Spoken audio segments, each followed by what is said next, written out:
regardes cette vidéo, c'est parce que tu as accepté de relever le défi prière que nous t'avons lancé dimanche passé lors du début de la thématique du personnage de Samuel.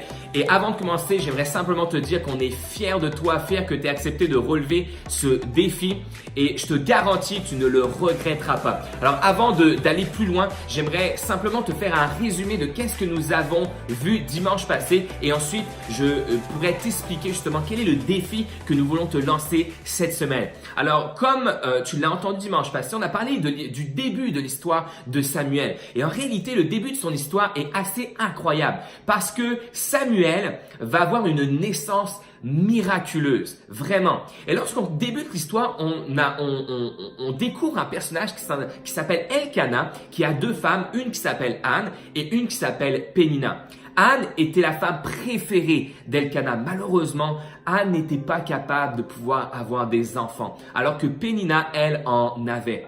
Et chaque année, en famille, ils allaient dans une ville qui s'appelle Silo. Et dans cette ville-là se trouvait le sanctuaire de Dieu, le sanctuaire de l'Éternel. C'était là où les Israélites allaient pour adorer Dieu et lui offrir des sacrifices.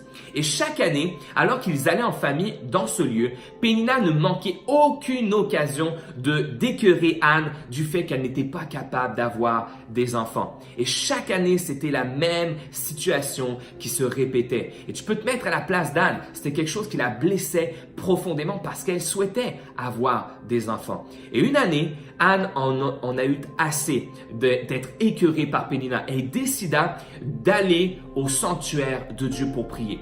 Et alors qu'elle arriva au sanctuaire, elle se mit à prier Dieu et fit cette prière impossible de dire « Seigneur, si tu es capable de me donner un fils, et je sais que tu es capable, je veux le croire, si tu me donnes un fils, alors ce fils-là, je te le redonnerai et il sera à ton service tous les jours de sa vie. » C'est quand même fou. Et Dieu réalisa la prière d'Anne. Une année plus tard, Anne enfanta un fils du nom de Samuel. Et ce qui est extraordinaire dans cette histoire, c'est qu'alors que Anne a fait cette prière, rien n'avait changé encore. Mais lorsqu'elle finit, Dieu avait mis une conviction dans son cœur. Une conviction qu'il l'écoutait et qu'il répondrait à sa prière. Et c'est d'ailleurs pour ça que la Bible mentionne que lorsqu'Anne pria, son visage changea littéralement. Alors Anne fit une prière impossible. Elle n'était pas capable d'avoir d'enfants et pourtant elle fit cette prière et Dieu lui donna un fils. Une histoire extraordinaire. Et ça nous montre justement que Dieu est capable de réaliser des prières impossibles.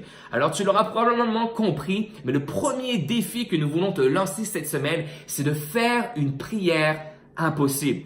Une prière impossible, c'est quoi? Une prière impossible, c'est peut-être par rapport à quelqu'un autour de toi que tu aimes qui est malade. Et tu te dis, je sais pas comment ça pourrait changer. Est-ce que quelqu'un peut faire quelque chose? Ça paraît impossible que cette personne que j'aime guérisse. Mais tu peux faire cette prière à Dieu, de prier que Dieu guérisse cette personne. Des fois, une prière impossible, c'est quelque chose que tu as sur ton cœur, que tu aimerais faire, mais tu te dis, c'est impossible que j'y arrive.